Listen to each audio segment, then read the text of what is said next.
भगवते रुद्राय हर हर महादेव। नमस्कार दोस्तों, आज की इस वीडियो में हम प्रदोष व्रत की कथा सुनेंगे।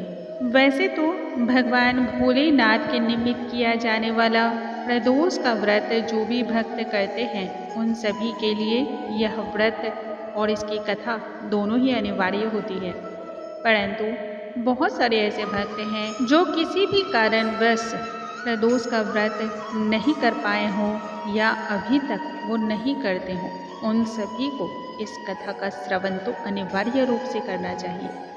इससे मिलने वाले फल की प्राप्ति होगी और इसके साथ ही मन, तन और आंतरिक बाह्य रूप से भी शुद्ध और स्वच्छ होता है। इससे मिलने वाली जो ऊर्जा होती है वह आपके शरीर की चारों तरफ एक अलग ही ऑरा का निर्माण करती है, जिससे जो भी कष्ट और संकट होते हैं उनसे आपको मुक्ति मिलती है। भगवान भोलेनाथ की असीम कृपा की प्राप्ति होती है। आइए आज हम सुनेंगे प्रदोष व्रत पर सुनी जाने वाली व्रत की कथा, जो कि बुधवार को पड़ती है, तो बुध प्रदोष व्रत कहलाता है। आज की इस वीडियो में हम बुध प्रदोष व्रत की कथा का श्रवण करेंगे। बुधवार के दिन पड़ने वाले प्रदोष व्रत को सौम्यवारा प्रदोष भी कहा जाता है। यह व्रत कथा संपूर्ण मनोरथों को पूर्ण करने वाला माना जाता है। आइए सर्वप्रथम हम भगवान श्री गणेश का ध्यान कर लेंगे और फिर व्रत की कथा का आरंभ करेंगे। श्री वक्रतुंड महाकाय सूर्यकोटि समप्रभा निर्विघ्नं कुरु मे देव सर्वकार्येषु सर्वदा। ओम नमो भगवते रुद्राय। पौराणिक काल की बात है, एक पुरुष की नई नई अभी शादी हुई थी। विवाह के 2 दिनों बाद ही उस पुरुष की पत्नी अपने मायके चली गई। कुछ दिनों के बाद वह पुरुष अपनी पत्नी को लिवा लाने के लिए वहां गया हुआ था। बुधवार को वह पत्नी को अपने साथ लेकर लौटने की जिद करने लगा, जिस पर ससुराल पक्ष के सभी लोगों ने उन्हें रोकने का अनेक प्रकार से यत्न किया और उन्हें समझाने की कोशिश भी की। ससुराल पक्ष के प्रत्येक लोग ने उन्हें बताया कि विदाई के लिए बुधवार का दिन शुभ नहीं माना जाता है। इन सभी के समझाने के बावजूद भी वह पुरुष नहीं माना। आखिरकार ससुराल पक्ष के जितने भी लोग थे सभी चुप हो गए, क्योंकि सास ससुर सभी ने रोकने की भरपूर कोशिश की थी। वह पुरुष अपनी पत्नी को साथ लेकर वहां से बैलगाड़ी में चल पड़ा। इधर सास और ससुर को अपनी व्यवस्था दिखाई पड़ रही थी। भारी मन से उन्होंने अपनी पुत्री को विदा जो किया था। जब नगर के बाहर थोड़ी दूर तक गाड़ी पहुंची, तब उस पुरुष की पत्नी को प्यास लगी। उसने अपने पति से कहा, मुझे बहुत जोरों की प्यास लगी है। इस पर उसकी पति ने एक पात्र लिया और पानी की तलाश में चल पड़ा।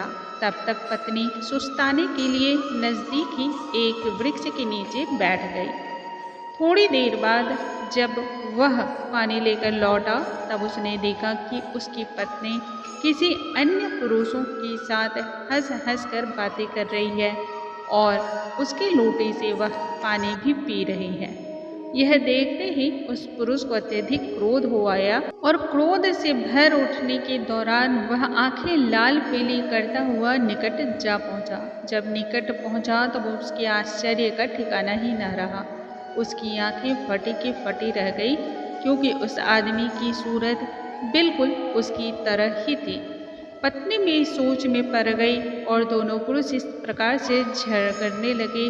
धीरे धीरे वहां पर बहुत सारी भीड़ इकट्ठा हो गई और सिपाही भी आ गए। सिपाही भी हैरत में पड़ गए। हम सकल आदमियों को देखकर उन्हें भी आश्चर्य बहुत ज़्यादा हुआ। तब उन्होंने स्त्री से पूछा कि उनका पति कौन है। वह स्त्री भी कर्तव्य बुद्ध सी एकदम से अस्थिर हो गई थी। तब वह पुरुष भगवान शंकर से प्रार्थना करने लगा, हे प्रभु, हमारी रक्षा करें, मुझसे बहुत बड़ी आज भूल हुई जो मैंने अपने सास ससुर की, अपने ससुराल वालों की बात नहीं मानी और बुधवार के दिन पत्नी को विदा करके लिवा लाया। आगे से मैं ऐसा वचन देता हूँ कि मैं भविष्य में ऐसी गलती कभी नहीं करूँगा और ना ही किसी के बात को इस तरह से काटूंगा। जैसे ही उस पुरुष की प्रार्थना स्वीकार हुई, पूर्ण हुई, उसी समय जो दूसरा पुरुष था वहाँ से गायब हो गया।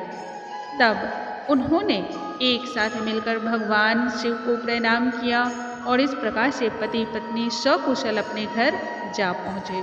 उस दिन के बाद से पति पत्नी ने नियम पूर्वक बुध त्रयोदशी का व्रत रखा, विधि पूर्वक भगवान शिव की पूजा अर्चना अभिषेक किया और व्रत की कथा का श्रवण किया। अंत में आरती और धूप दीप दिखाने के बाद क्षमा याचना की। माह में आने वाले हर त्रयोदशी को उन दोनों ने व्रत करना आरंभ किया और इस व्रत के प्रभाव से दोनों के घर गृहस्थी में सदैव सुकून हुआ।